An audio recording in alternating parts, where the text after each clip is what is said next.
There it is. 150 hours watched total on nothing but Dreaming Spanish videos. I finally hit my second goal. Um, as far as my overall hour count, I think it's like 500, 500 something. Let me see. Uh, where is it? Yeah, 510 hours. Still in level 4, but, you know, it's definitely the next step. This week decided to try to dedicate it. As you can see, 124 minutes, 125 minutes, 80, 131, 125, 93. I really tried to make sure to get over this slow hump I'm in for these low hours, beginner level.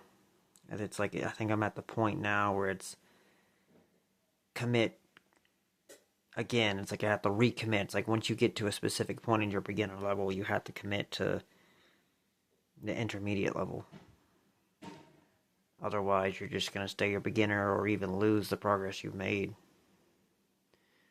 But yeah, so 150 hours and nothing but dreaming Spanish. That now puts me, if I'm just following dreaming Spanish, that now puts me at level 3.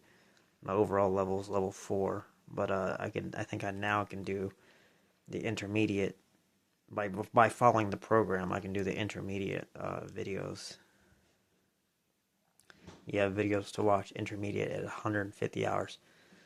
So I'm definitely ready for the faster paced videos that are still tailored to my learning environment, my learning needs. Like, I could always go watch native content. I'm just saying, I'm like, it's at the point where I'm so comfortable with it. The slow speech that they use in beginner is kind of annoying now. It's like, okay, I get it. Like, yeah, speak a little faster. And so I think I'm ready. I'm looking forward to intermediate. I'm hoping that I still continue to stick with it. I've stayed with it this far. Some people would say, man, 150 hours isn't that much. I work 40 hours in a week. Yeah, I work 40 hours in a week too. It's just, I don't know, taking that time to watch an hour's worth of video. It's just difficult because you're dealing with work and then you come home and then you got your stuff that you got to do and trying to fit Spanish into all this because I can't like I don't have a job where I can learn. I can't put like my headphones in and listen to a podcast while I'm working. I'm not allowed to do that. So the entire time I'm at work, I can't be learning. So I have to wait till I'm done with work, and it's very difficult. But for me to be here at 150 hours, just Spanish input for streaming Spanish videos, that's pretty big for me. Like I said, I'm at over 500 hours total, but 150 specifically because I wanted to restart and follow the program to put the hours into the specific videos for each category: super beginner, beginner, intermediate. So now we're going to start the intermediate phase. Really look forward to it. Let me see what it says. It says you can now understand people if they stay within certain topics. This is definitely true. Even if I listen to like the radio, if they when they go to certain sports or maybe specific topics on the news or talk about food and stuff like that, I can understand it. Or even in native content, I can understand it. I'm still way behind, obviously, but just on the basic level, you can now understand people that stay within certain topics. This is true. They still need to talk to you in a way that's appropriate for you. Yeah, obviously. But you know many words, and you don't rely exclusively on visual information. This is true because I can take a shower or like wash some dishes and just listen to it, and I can understand it. I don't have to look at the pictures. You still aren't completely used to the sounds of the language. You have a good intuition for basic grammar. I would say this is true. Um, I'm grammar is so difficult for me coming from a low level English learner into another language.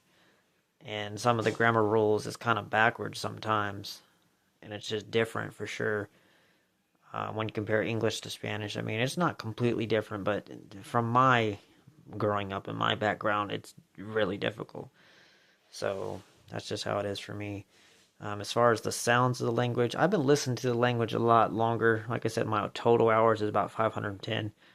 So you still aren't completely used to it. I'm not going to say that that's not true. I mean, I'm not an expert, but I feel like I'm probably a lot farther along than what this is getting at because I've been listening to it. But anyway, it says your good intuition. sentence order. You can sometimes feel it when other learners make mistakes. Yeah, I would say that's true. After hearing the natives say it, it's like if you hear someone who's not a native speaker say something, you can just hear that it's off. Even if it's pronunciation, you can just hear that it's off. Obviously pronunciation, but like, I don't know, like gender rules, whether it's masculine or feminine, and the plural rules and all that stuff, like you can just tell. It sounds wrong somehow. Yeah, that's what I was saying. You can now say quite a few words, and that will already be useful when traveling to the country. I don't know about saying the words, because this is the only part of Dreaming Spanish that I really am a purist about. I try not to talk too early. I have talked, but I try not. I try to put it off until later because uh, it talks about pronunciation. What does it say? Reading is still not recommended if you care about your final achievement in pronunciation. It says this right here is only talking about reading, but it says it in other areas that it talks about the same thing with talking. If you talk now, you could potentially mess up your pronunciation or something like that. I don't know, but regardless, I try not to read and talk right now. I mean, some people would say that's wrong. You should talk as much as you possibly can, and there's different methods.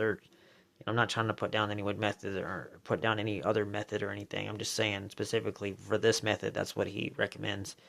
Crosstalk. I've been doing a lot of crosstalk, a lot of crosstalk. It's at the point now where like even if there's a text message in Spanish, like I'll read it, like I'll read whatever they send in Spanish, and then I'll reply in English. So, so that's been really cool to see it in text. And they say, I mean, that kind of defeats the purpose. That's technically reading, but regardless, it's a form of crosstalk, cross text, if you will. But even in person, people will talk to me in Spanish sometimes, and I'll just reply in English, and I feel like it kind of helps them while they're helping me. So like crosstalk has actually been really interesting. I haven't used italki or nothing like that. This has all been in person and real people that I know, that I work with, that I've come across. So, but crosstalk has been really fun. I didn't think that I'd ever be able to do it, but it kind of just happened naturally. So I don't know. I crosstalk is really awesome. It kind of helps. It kind of, I don't know. It just helps with your overall understanding. If you can just hear the speech in real life, in real time, with real context, and you understand it, even if you reply in your own language, the fact that you understand it, that's great. That's awesome. So, I don't know. This is where I'm at 150 hours, specifically in Dreaming Spanish videos alone. Like I said, my overall is like 510. I'm still going. I don't know how long. I could, give up tomorrow. I hope not, but this is where I'm at specifically. Yep.